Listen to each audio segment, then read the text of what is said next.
Баршаңызға сәлем, каналыма қош келдіңіз. Бүгін сіздермен іс жүргізетін каша дайындаймыз. Бізге қажет груша, 6 ұшты қара өрік және де 50 грамм зығыр дәндері. Зығыр дәндерін аптекадан аласыздар. Кашаны дайындаудан 6 сағат бұрын зығыр дәндерін суға салып жібітіп аламыз. Енді грушамызды майдалап тураймыз. Егер сіздерде қара өрік болмаса, орнына мейіз қолдансаңыз да болады. Қара өрікті мен 30 минут алдын жылы суға жібітіп алдым, себебі кішкене менде қаттылау болды.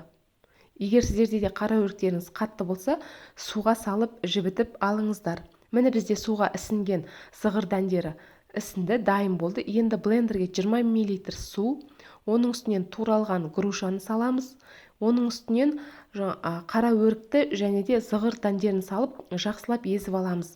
Егер блендерге су құймайтын болсаңыздар, дұрыс езбеуі мүмкін, сондықтан да 20-30 мл су құйып алыңыздар.